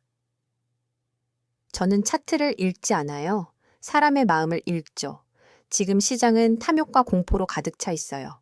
살짝 밀기만 해도 거대한 눈사태가 시작될 거예요. 그녀의 말에는 거스를 수 없는 확신이 있었다. 작전은 진성그룹의 비밀 트레이딩 룸에서 시작되었다. 해운은 수십억이 오가는 모니터들 앞에 앉아 있었다. 그녀는 복잡한 알고리즘을 사용하지 않았다. 수천 년 동안 인류의 역사를 지켜봐 온 존재로서. 그녀는 인간의 탐욕과 공포가 어떤 패턴으로 움직이는지 본능적으로 알고 있었다. 그녀는 트레이더들에게 간결하고 때로는 상식에 어긋나는 지시를 내렸다. 지금 즉시 태산화학 주식 전량 매도. 그녀가 제3자를 통해 퍼뜨린 악성 루머가 시장에 퍼지기 직전이었다. 경쟁사인 대한정밀 주식을 대량 매수하세요. 업계의 자금 흐름이 바뀌고 있다는 착각을 불러일으키기 위함이었다. 태산물류 공매도 그녀의 신념만이 감지할 수 있었던 태산물류의 공급망에 숨겨진 치명적인 약점을 노린 공격이었다. 그녀의 공격은 시장의 연쇄적인 공황 매도를 불러왔다. 태산그룹의 핵심 계열사 주가들이 폭락하기 시작했다. 그것은 전면전이 아니었다. 권대철에게 극심한 재정적 고통을 안겨 그의 손발을 묶고 숨겨진 패를 꺼내도록 유도하는 정밀 타격이었다. 같은 시각 태산그룹 회장실 권대철은 주가 그래프가 곤두박질 치는 것을 보며 분노에 차 고함을 지르고 있었다. 이건 자연스러운 시장의 움직임이 아니야. 누군가 우리를 공격하고 있다. 당장 막아. 그는 비밀 전화선을 통해 해외의 자금 관리인들에게 찢어지는 듯한 목소리로 명령했다. 숨겨둔 자금을 모두 동원해 무슨 수를 써서라도 주가를 방어해. 바로 그 순간이었다. 해운과 한지훈이 지켜보던 글로벌 금융 네트워크의 모니터에 새로운 움직임이 포착되었다. 조세 피난처로 알려진 케이맨 제도와 스위스의 비밀 계좌들에서 수천억 원에 달하는 거대한 자금이 한국 시장으로 쏟아져 들어오기 시작했다. 돈의 목적지는 모두 태산그룹의 계열사들이었다. 한지훈의 팀은 그 흐름을 놓치지 않았다. 그들은 권대철의 불법적인 해외 자산이 스스로 정체를 드러내는 모든 과정을 기록하고 추적했다. 마침내 거대한 악의 심장이 그 모습을 드러낸 것이다. 한지훈은 넋을 잃고 옆을 돌아보았다. 이 모든 금융전쟁을 지휘한 해운은 마치 아무 일도 없었다는 듯 조용히 찻잔에 담긴 차를 마시고 있었다. 그 평온한 모습이 오히려 비현실적으로 느껴졌다. 그녀에 대한 경외감은 이제 두려움을 완전히 압도했다. 한지훈은 깨닫기 시작했다. 자신이 동맹을 맺은 상대는 뛰어난 한 명의 인간이 아니라 거대한 자연의 섭리 그 자체일지도 모른다는 것을. 주가 폭락과 해외 비자금 계좌의 노출. 권대철은 자신의 제국이 모래 위에 지어졌다는 사실을 뼈저리게 깨달았다. 분노는 그의 이성을 마비시켰고 궁지에 몰린 늙은 늑대는 마지막 남은 이빨을 드러냈다. 태산그룹의 비밀 벙커. 이곳은 지도에도 나오지 않는 권대철의 가장 깊고 어두운 욕망이 숨겨진 곳이었다. 그는 자신의 핵심 측근들과 아들 권태민을 불러 모았다. 한지훈, 그리고 그 뒤에 숨은 정체불명의 계집, 감히 나를 물어뜯어. 권대철의 목소리는 끓어오르는 용암처럼 낮고 위협적이었다. 그의 눈은 광기로 번들거렸다. 이대로 무너질 수는 없다. 놈들이 내 돈줄을 끊었다면 나는 놈들의 심장을 통째로 뽑아버릴 것이다. 그는 스크린에 하나의 프로젝트 파일을 띄웠다. 프로젝트 키메라 프로젝트 카이메라. 인간의 유전자를 조작하여 질병을 정복하고 수명을 연장하는 표면적으로는 위대한 생명공학 기술이었지만 그 이면에는 금지된 인간 배아 실험과 비윤리적인 임상시험이 자행되고 있었다. 이것은 권대철이 자신의 영생, 용상을 위해 비밀리에 투자해온 세상에 알려져서는 안 될 괴물이었다. 이 키메라를 미끼로 쓸 것이다. 권대철이 잔인하게 웃었다. 우리가 만든 유령업 회사가 이 기술의 원천 기술을 가진 것처럼 위장한다. 그리고 진성그룹이 이 기술을 불법적으로 훔쳐 비윤리적인 실험을 자행했다고 터뜨리는 거다. 언론과 여론은 미쳐 날뛸 테지. 정의의 사도인 검찰이 진성그룹을 압수수색하고 한지훈의 목에 칼을 들이대는 동안 우리는 무너진 주식을 헐값에 사들여 적대적 M&A를 완성한다. 그것은 자폭에 가까운 미친 도박이었다. 하지만 권대철에게는 다른 선택지가 없었다. 이 계획의 가장 중요한 열쇠는 내부 조력자, 바로 최선희 여사였다. 그녀는 권대철의 전화를 받고 망설임 없이 제안을 받아들였다. 한지훈에 대한 그녀의 증오는 진순그룹에 대한 탐욕만큼이나 깊었다. 그녀는 한지훈을 파멸시키고 그룹을 차지할 수만 있다면 악마와도 손을 잡을 여자였다. 며칠 후 대한민국은 발칵 뒤집혔다. 충격 단독 재계 1위 진성그룹, 불법 인간 복제 기술 탈취 및 비윤리적 임상 시험 의혹, 모든 신문과 방송의 한 면이 이 뉴스로 도배되었다. 권대철이 조작한 피해자들이 방송에 나와 눈물로 호소했고 내부 고발자가 제공한 조작된 데이터들이 연일 공개되었다. 여론은 맹렬한 불길처럼 타올라 진성그룹을 향해 쏟아졌다. 검찰의 움직임은 전광석화와 같았다. 권대철의 검은 돈을 받은 부패한 검사들은 기다렸다는 듯이 진성그룹 본사에 대한 대대적인 압수수색을 감행했다. 수십 명의 수사관들이 들이닥쳐 서류를 압수하고 컴퓨터를 봉인했다. 한지훈은 출국 금지 조치를 당했고 그룹의 모든 업무는 사실상 마비되었다. 진성그룹은 창사 이래 최대의 위기를 맞았다. 한지훈은 총재 집무실에서 쏟아지는 보고를 받으며 침착함을 유지하려 애썼다. 그러나 상황은 최악으로 치닫고 있었다. 주가는 연일 하한가를 기록했고 수십 년간 신뢰를 쌓아온 해외 파트너들은 계약 파기를 통보해왔다. 할아버지가 평생을 바쳐 이룩한 제국이 눈앞에서 무너져 내리고 있었다. 이건 함정입니다. 모든 증거가 너무나도 완벽하게 우리를 향하고 있습니다. 법무팀장이 절망적인 목소리로 말했다. 마치 누군가 각본을 짜놓은 것 같습니다. 각본을 짠 놈은 따로 있겠지. 한지훈의 곁에는 혜은이 있었다. 그녀는 이 모든 혼란 속에서도 유일하게 평정심을 잃지 않았다. 그녀의 눈은 폭풍의 눈처럼 고요했다. 그들은 당신의 이성을 마비시키고 공포에 질려 잘못된 판단을 내리게 하려는 거예요. 이럴 때일수록 더 차가워져야 해요. 그녀의 목소리는 이상한 안정감을 주었다. 한지훈은 법무팀과 홍보팀에게 여론전과 법적 대응을 맡겼다. 그것은 외부의 적을 향한 방어였다. 하지만 진짜 전쟁은 내부에서, 보이지 않는 곳에서 시작되어야 했다. 그날 밤, 혜은은 한지훈의 도움을 받아 진성그룹의 메인 서버룸으로 들어갔다. 그녀의 앞에는 수십 개의 모니터가 복잡한 데이터의 폭포를 쏟아내고 있었다. 그녀는 컴퓨터 전문가는 아니었지만 그녀의 신념은 디지털 세계의 에너지 흐름을 감지할 수 있었다. 그녀는 조작된 증거 파일들이 심어진 경로를 역추적하기 시작했다. 범인은 흔적을 지우기 위해 여러 개의 프록시 서버와 가상 사설망을 사용했지만 영혼 천존의 눈을 속일 수는 없었다. 에너지의 흐름에는 미세한 흉터가 남아 있었다. 몇 시간의 추적 끝에 그녀는 마침내 데이터가 시작된 근원지를 찾아냈다. 그것은 외부 해커의 소행이 아니었다. 데이터는 진성그룹 내부 네트워크. 그것도 최고 보안 등급을 가진 누군가에 의해 심어졌다. 그리고 그 IP 주소의 최종 종착지는 한지훈의 저택, 최선희 여사가 사용하는 개인 서재 컴퓨터였다. 모든 퍼즐이 맞춰졌다. 최 여사가 내부에서 증거를 조작하고 권대철이 밖에서 불을 지핀 것이다. 가장 믿었던 가족이 등 뒤에서 칼을 꽂은 가장 잔인한 배신이었다. 혜우는 조용히 모니터 화면을 껐다.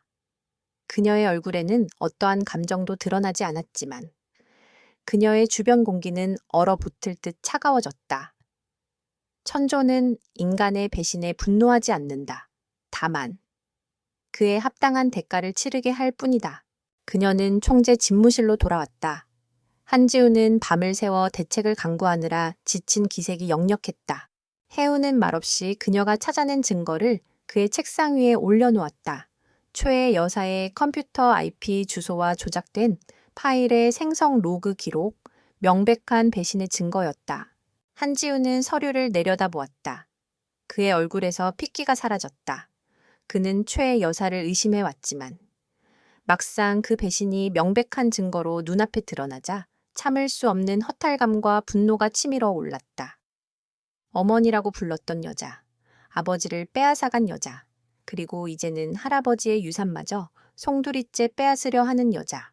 진성그룹의 위기는 외부의 공격 때문이 아니었다. 내부에서부터 썩어 들어가고 있었던 것이다. 이제 어떻게 해야 하지? 한지훈의 목소리는 절망적으로 들렸다.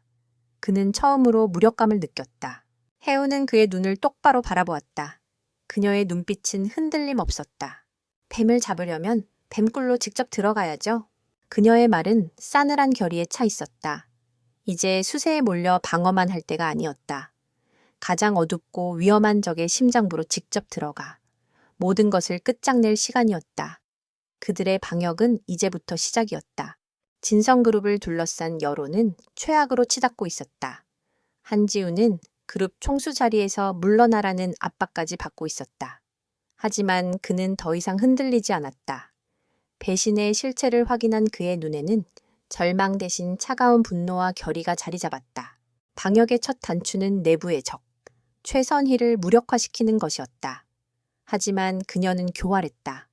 모든 범죄의 흔적을 지우고 자신은 한지훈과 진성그룹을 걱정하는 자애로운 어머니 행세를 하고 있었다. 그녀를 칠 명분이 필요해. 그녀가 권대철과 한패라는 것을 증명할 결정적인 증거. 한지훈은 자신의 비밀 사무실에서 혜운과 마주 앉아 말했다. 혜운은 15년 전 은혜동 재개발 비리 파일을 다시 검토하고 있었다. 그녀의 신념은 단순한 텍스트를 넘어 기록에 담긴 사람들의 원한과 슬픔의 에너지를 느끼고 있었다. 그녀는 아버지 박진석 씨가 남긴 편지의 마지막 문장에 다시 한번 집중했다.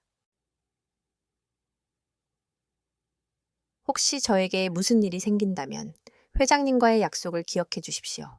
제 딸 혜운님만이라도. 약속. 아빠는 한민국 회장님께 무언가를 맡기셨던 거예요. 단순한 부탁이 아니라 증거가 될 만한 무언가를요. 한지훈의 눈이 번뜩였다. 할아버님의 유품하지만 전부 확인했어. 개인 서재, 비밀 금고까지. 특이한 건 없었어. 물질적인 것이 아닐 수도 있어요. 혜운이 나지막이 말했다. 가장 안전한 곳은 때로는 가장 눈에 띄지 않는 사람의 기억 속일 수도 있죠.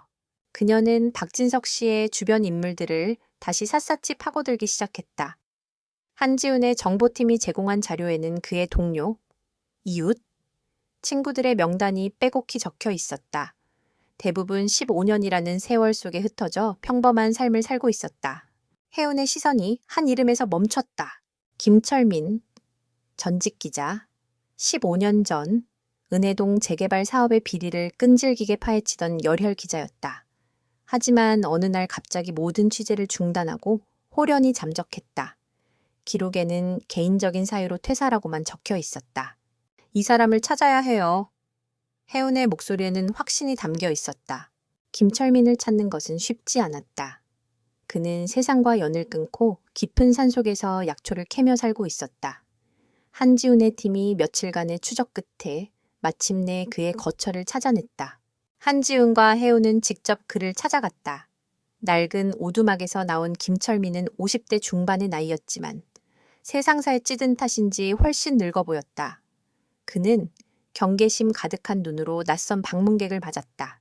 당신들은 누구여? 여긴 어떻게 알고 찾아왔소?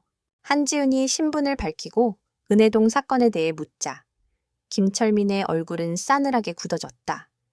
그 이름은 잊은 지 오래여. 돌아가시오. 그는 완강했다. 어떤 회유나 설득도 통하지 않았다. 15년 전 그는 권대철에게 가족의 목숨을 담보로 협박을 당했다. 진실을 덮는 대가로 겨우 목숨만 건졌던 것이다.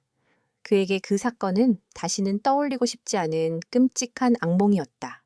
한지훈이 막 포기하려던 순간 혜운이 앞으로 나섰다. 아저씨. 그녀의 목소리는 부드럽고 따뜻했다. 저는 박진석 씨의 딸 박혜운입니다. 김철민의 동공이 격렬하게 흔들렸다. 그는 믿을 수 없다는 듯 혜은의 얼굴을 쳐다보았다. 그녀의 눈매, 굳게 담은 입술에서 젊은 시절 불의에 맞서 싸우던 친구의 모습이 어렴풋이 보였다. 사람 있었구나, 아가씨가. 혜은은 조용히 말을 이었다. 아빠가 돌아가시기 며칠 전 아저씨를 만나고 온 날 밤에 저에게 이런 말씀을 하셨어요. 세상에서 가장 용감한 펜을 가진 친구가 있다. 그 펜이 언젠가 진실을 밝혀줄 거다라고요? 그 친구가 아저씨 맞으시죠? 그녀의 말은 김철민의 가장 깊은 곳에 묻어두었던 죄책감과 기자로서의 자존심을 건드렸다. 그의 눈시울이 붉어졌다. 내가 괴물에게 굴복했어. 내 펜을 스스로 부러뜨렸다고? 그는 흐느끼기 시작했다. 그는 모든 것을 털어놓았다. 박진석 씨는 사고가 나기 바로 전날 밤 그에게 작은 녹음기 하나를 맡겼다. 권대철이 용역 깡패들을 동원해 주민들을 협박하고 자신을 죽이겠다고 위협하는 내용이 담긴 녹음이었다. 박진석은 자신이 위험하다는 것을 직감하고 마지막 증거를 가장 신뢰하는 친구에게 맡겼던 것이다. 김철민은 오두막의 낡은 마룻바닥을 뜯어냈다. 그 안에는 비닐에 겹겹이 쌓인 낡은 카세트 테이프 녹음기가 있었다. 15년간 숨겨져 있던 진실의 목소리였다. 그날 밤 저택으로 돌아온 한지훈과 혜우는 서재에 단둘이 남았다. 녹음기 속에서는 15년 전 박진석 씨의 떨리는 목소리와 권대철의 잔인한 협박이 생생하게 흘러나왔다. 권대철의 살인교사를 입증할 수 있는 명백한 증거였다. 모든 증거를 손에 넣었지만 한지훈의 마음은 무거웠다.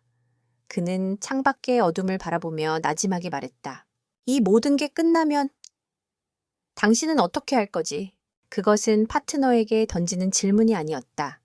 한 남자가 한 여자에게 던지는 미래에 대한 불안과 희망이 섞인 질문이었다. 그는 이 복수가 끝나면 그녀가 연기처럼 사라져버릴 것 같은 두려움을 느끼고 있었다. 지난 몇 주간 그녀는 그의 삶에 너무나도 깊숙이 들어와 버렸다. 혜우는 대답 대신 그에게 다가갔다. 그녀는 그의 지친 얼굴을, 깊어진 눈가의 주름을, 그리고 그 안에 담긴 외로움을 보았다. 그녀의 내면. 수천 년간 고요했던 영혼 천존의 마음에 처음으로 미세한 파문이 일었다. 이 남자의 고통에 공감하고 그의 곁을 지켜주고 싶다는 낯선 감정이었다. 그녀는 조심스럽게 손을 뻗어 그의 뺨을 감쌌다. 그녀의 손길은 따뜻하고 부드러웠다. 많이 힘들었죠. 그 한마디에 한지훈의 강철 같던 방어막이 무너져 내렸다. 그는 그녀를 자신의 품으로 끌어당겨 와락 껴안았다. 그의 품은 넓고 단단했지만 미세하게 떨리고 있었다. 그는 거대한 제국을 이끄는 총수가 아니라 상처받고 지친 한 명의 남자였다. 가지 마. 그의 목소리는 애원처럼 들렸다. 당신이 누구든 상관없어. 과거에 어떤 비밀을 가졌든 앞으로 무슨 일이 일어나든 상관없어. 그냥 내 곁에 있어줘. 그것은 그의 진심 어린 고백이었다. 전략도 계산도 없는 오직 한 사람을 향한 순수한 갈망. 혜우는 그의 등에 천천히 손을 둘렀다. 그녀는 그의 심장 박동을, 그의 천을 느꼈다. 속세의 정칭이라고 불리는 감정. 수천 년의 세월 동안 잊고 있었던 혹은 외면해왔던 그 따뜻함이 그녀의 얼어붙었던 영혼을 천천히 녹이기 시작했다. 그녀는 이 남자를 위해 그의 세상에 머물고 싶다고 생각했다. 복수는 더 이상 원혼을 달래주기 위한 차가운 의무가 아니었다. 그녀가 사랑하게 된 사람과 함께 살아갈 미래를 되찾기 위한 뜨거운 투쟁이 되었다. 그녀의 복수심은 이제 흔들리지 않는 사랑이라는 더 단단한 불꽃으로 타오르기 시작했다. 그들의 관계는 이제 동맹을 넘어섰다. 가장 깊은 어둠 속에서 그들은 서로의 유일한 빛이 되었다. 그리고 그 빛은 곧 다가올 마지막 전투를 비추게 될 것이었다. 진성그룹 본사 대강당은 전쟁터를 방불케 했다. 수백 명의 주주들이 모여 있었고 그들의 얼굴에는 불안과 탐욕 그리고 의심이 뒤섞여 있었다. 건물 밖에는 수백 명의 기자들이 진을 치고 있었다. 대한민국 재계의 심장이 멈출지도 모르는 운명의 날이었다. 임시 주주총회의 안건은 단 하나. 현 경영진 불신님 및 한지훈 대표이사 회장 해임의 건이었다. 단상 중앙에 앉은 한지훈의 얼굴은 대리석처럼 차갑고 평온했다. 그의 맞은편, 주주석 가장 앞줄에는 최선희 여사와 권대철 회장이 앉아 있었다. 권대철은 다른 주주의 대리인 자격으로 참석했다. 그들의 얼굴에는 승리를 확신하는 자의 오만함과 한지훈을 향한 가식적인 연민이 떠올라 있었다. 회의가 시작되고 의장의 개회 선언이 끝나자마자 최선희 여사가 자리에서 일어났다. 존경하는 주주 여러분, 그녀는 금방이라도 눈물을 쏟을 것처럼 비통한 목소리로 연설을 시작했다. 그녀는 진성그룹의 위기를 통탄했고 모든 책임을 자신의 길을 잘못 든 의부사들에게 돌렸다.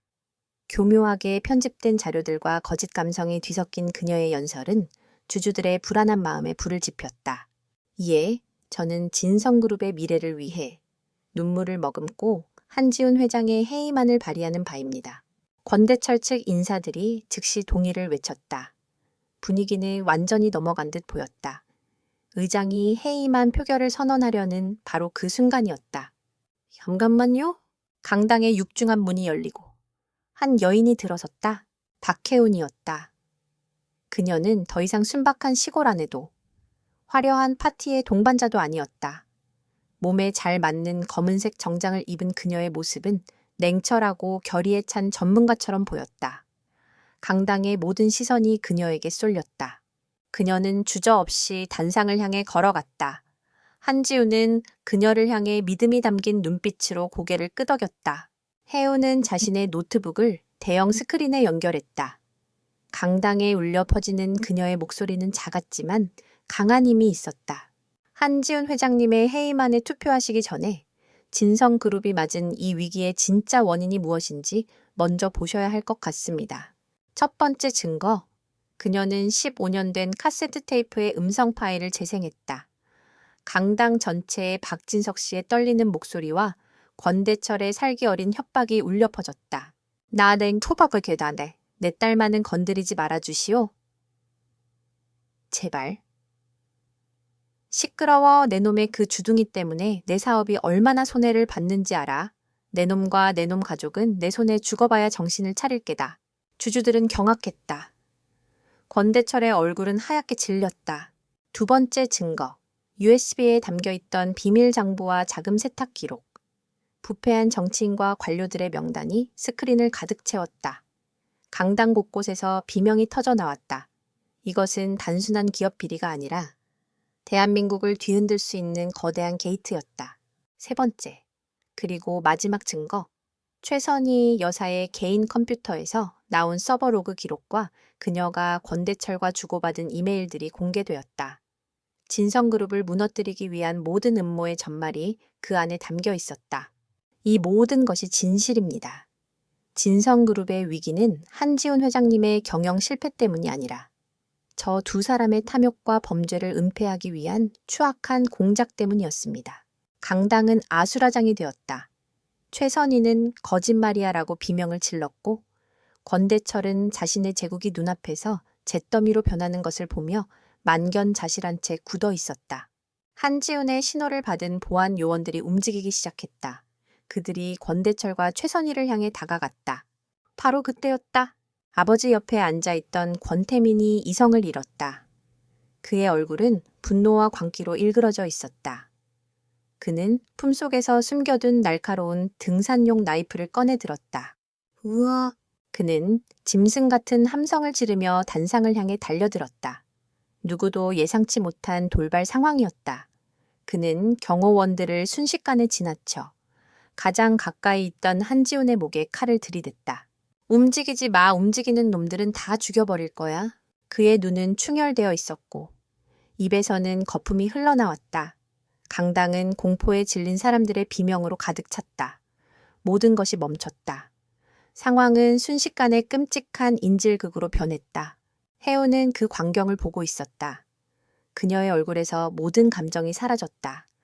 그녀는 자신이 사랑하게 된 남자의 목에 드리워진 칼날을 보았다. 그를 놓아줘. 그녀의 목소리는 얼음처럼 차갑고 위험했다. 권태민은 미친 듯이 웃었다. 내년이 뭘 할 수 있는데 다 내년 때문이야. 내년 때문에 내 인생이. 우리 가족이 전부 망했어. 그는 칼에 힘을 주었다. 한지훈의 목에서 가느다란 핏줄기가 흘러내렸다. 그것이 마지막 방가소였다. 해운의 주변 공기가 변했다. 사람들이 숨쉬기조차 힘들 정도의 거대한 압력이 강당 전체를 짓눌렀다. 온도가 급격히 떨어지는 듯한 착각마저 들었다. 그녀는 앞으로 한 걸음 내디뎠다. 그 움직임은 느려 보였지만 단상까지의 10m 거리를 눈 깜짝할 사이에 주파했다. 그것은 속도가 아니었다. 공간 그 자체를 왜곡시키는 신의 영역이었다. 권태민이 그녀의 존재를 인식하기도 전에 그녀의 손이 그의 손목 위에 놓였다. 저항할 틈도 없었다. 그녀는 그저 가볍게 그의 손목을 쥐었을 뿐이었다. 와, 권태민의 입에서 끔찍한 비명이 터져나왔다. 그는 자신의 손목뼈가 피부 안에서 가루가 되어 부서지는 것을 느꼈다. 나이프가 땡그랑 소리를 내며 바닥에 떨어졌다. 해운은 멈추지 않았다. 그녀의 다른 손이 그의 가슴을 가볍게 쳤다. 그것은 어린애의 손길처럼 부드러웠지만 권태민의 거대한 몸은 포탄처럼 뒤로 날아가 단상 뒤쪽 벽에 처박혔다. 그는 비명 한 번 지르지 못하고 부서진 인형처럼 바닥으로 쓰러졌다. 이 모든 일이 일어나는 데는 2초도 채 걸리지 않았다. 강당에는 귀가 먹먹할 정도의 침묵이 흘렀다. 모든 사람들은 방금 자신들의 눈앞에서 벌어진 믿을 수 없는 광경을 보며 입을 다물지 못했다. 그들은 이제 한지훈의 앞을 막아서서 그를 보호하듯 서 있는 저 여인을 공포와 경외가 뒤섞인 눈으로 바라보았다. 미리 대기하고 있던 검찰 수사관들과 경찰들이 쇄도에 들어왔다. 그들은 넋이 나간 권대철과 히스테리를 부리는 최선희, 그리고 정신을 잃은 권태민을 체포했다. 한지훈은 자리에서 일어나 목에 상처를 매만졌다. 그는 해운을 두려움이 아닌 깊은 이해와 사랑이 담긴 눈으로 바라보았다. 그는 이미 그녀가 인간을 초월한 존재임을 받아들였다. 심판의 밤은 끝났다. 해운과 한지훈은 나란히 단상 위에 섰다. 충격에 빠진 주주들과 이제는 강당 안으로 밀려들어온 기자들의 카메라 플래시 세례를 받으며 진실은 밝혀졌고 악은 가장 극적인 방식으로 단죄되었다. 심판의 날 이후 대한민국은 한동안 태산그룹 스캔들의 여진에서 벗어나지 못했다. 권 씨, 일가와 최선희 여사의 추악한 범죄는 연일 언론의 헤드라인을 장식했다. 거대한 제국의 몰락은 한편의 드라마보다 더 극적이었고 사람들은 권력의 허무함과 정의의 실현에 대해 이야기했다. 법의 심판은 신속하고 단호했다. 권대철은 살인교사, 뇌물공여, 주가 조작 등 수십 가지 혐의로 무기징역을 선고받았다. 그는 법정에서조차 끝까지 뉘우치지 않고 한지훈을 향해 저주를 퍼부었지만 그의 시대는 비참하게 막을 내렸다. 권태민은 인질극과 폭행 혐의가 추가되어 중형을 선고받고 정신병원에 수감되었다. 가장 큰 배신자였던 최선희 여사는 모든 재산을 몰수당하고 죗값을 치르게 되었다. 그녀는 한때 진순그룹의 안주인이었지만 이제는 차가운 감옥에서 남은 생을 보내게 되었다. 태산그룹은 공중분해되었다. 부실 계열사들은 정리되었고 건실했던 일부는 새로운 주인에게 인수되었다. 한지훈은 적대적 M&A를 시도하는 대신 그 과정이 공정하게 이루어지도록 시장에 맡겼다. 그는 복수를 위해 또 다른 괴물이 될 생각은 없었다. 세상의 소란이 조금씩 잦아들 무렵 해운은 홀로 작은 시골 마을을 찾았다. 원주 박해운의 부모님이 잠들어 계신 곳이었다. 그녀는 묘비 앞에 국화꽃 한 다발을 내려놓고 조용히 묵념했다. 그 순간 그녀는 자신의 몸 안에서 미묘한 변화를 느꼈다. 15년간 이 육신에 깃들어 있던 원주 박해운의 마지막 남은 원한과 슬픔의 잔재가 마치 봄눈 녹듯 스르르 사라지는 것을 가엾은 소녀의 영혼은 마침내 모든 짐을 내려놓고 따뜻한 빛이 되어 하늘로 올라갔다. 편히 쉬렴 너의 목까지. 나는 이곳에서 행복하게 살아갈 테니. 해운, 아니 영혼천조는 처음으로 이 육신의 완전한 주인이 되었다. 이것은 더 이상 빌린 몸이 아니었다. 그녀 자신의 삶을 담아낼 그릇이었다. 서울로 돌아온 그녀를 맞이한 것은 한지훈이었다. 그는 아무것도 묻지 않고 그저 그녀를 따뜻하게 안아주었다. 그는 그녀가 혼자만의 시간이 필요했다는 것을 알고 있었다. 그날 밤, 그들은 저택의 테라스에 나란히 앉아 별이 총총한 밤 하늘을 바라보았다. 한동안 침묵이 흘렀다.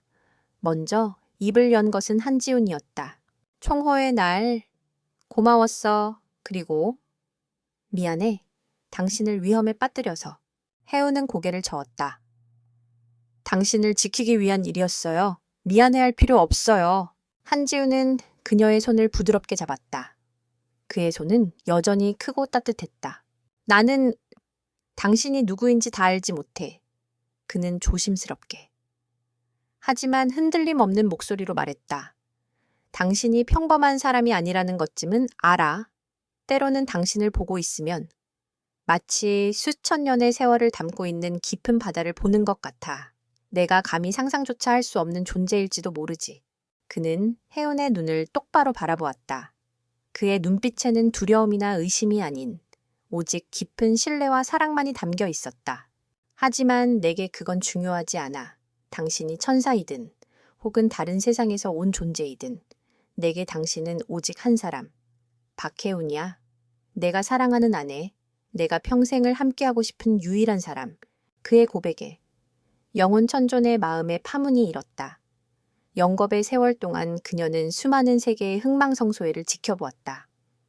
사랑, 증오, 기쁨, 슬픔 같은 인간의 감정은 덧없는 유희에 불과하다고 생각했다.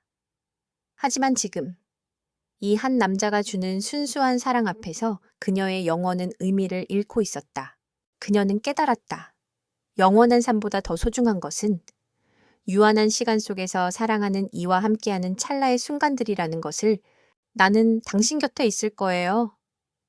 혜은이 나지막이 대답했다. 당신이 나를 원한다면 영원히. 그것은 그녀가 스스로 선택한 첫 번째 운명이자 가장 위대한 약속이었다. 1년 후 강원도의 작은 바닷가 마을. 한지우는 진순그룹의 총수 자리를 전문 경영인에게 맡기고 일선에서 물러났다. 그는 여전히 그룹의 미래를 위한 큰 그림을 그리고 있었지만 더 이상 일에 얽매여 살지는 않았다. 그와 혜우는 낡은 시골집을 개조해 그들만의 보금자리를 만들었다. 혜우는 작은 텃밭을 가꾸었고 한지우는 서툰 솜씨로 낚시를 배웠다. 그들은 평범한 부부처럼 함께 장을 보고 저녁을 만들고 해변을 산책했다. 어느 맑은 오후 두 사람은 방파제에 나란히 앉아 붉게 물드는 노을을 바라보고 있었다. 오늘 저녁 메뉴는 당신이 잡은 생선으로 매운탕을 끓일까 하는데 괜찮겠어? 혜운이 장난스럽게 물었다. 한지우는 자신이 잡아 올린 손바닥만 한 망둥이 한 마리를 보며 헛기침을 했다. 오늘은 그냥 시장에서 사온 걸로 하는 게 어떨까? 내일은 분명 월척을 낚을 수 있을 거야. 혜운이 소리내어 웃었다. 그녀의 웃음소리는 바닷바람에 실려 청가하게 퍼져나갔다. 한지우는 그런 그녀의 모습을 사랑스럽게 바라보았다. 그는 문득 장난기가 발동해 그녀의 옆구리를 살짝 간지렸다. 그런데 가끔 궁금해. 당신이 마음만 먹으면 저 바다를 통째로 들어 올릴 수도 있는 거 아냐? 혜우는 눈을 동그랗게 뜨고는 능청스럽게 대답했다. 글쎄, 하지만 당신이 잡아온 생선이 너무 작아서 화가 나면 그럴 수도 있을지 몰라. 두 사람은 마주보며 다시 한번 웃음을 터뜨렸다. 그들의 삶은 평범함과 비범함이 조화롭게 어우러져 있었다. 한지우는 더 이상 그녀의 비밀을 궁금해하지 않았고 혜운 역시 자신의 과거를 숨기지 않았다. 그들은 서로의 모든 것을 있는 그대로 받아들이고 사랑했다. 복수는 끝났고 상처는 아물었다. 원한이 떠나간 자리에는 따뜻한 사랑과 평화로운 일상이 채워졌다. 영혼천조는 더 이상 높은 하늘에서 외롭게 세상을 관조하지 않았다. 그녀는 한 남자의 곁에서 박혜운이라는 이름으로 유한한 삶이 주는 무한한 행복을 만끽하고 있었다. 노을이 바다를 황금빛으로 물들이고 있었다. 두 사람은 말없이 서로에게 기댄 채 함께 맞이할 수많은 내일과 새로운 시작을 그리고 있었다. 폭풍이 지나간 후 찾아온 새벽은 그 무엇보다 눈부시게 아름다웠다.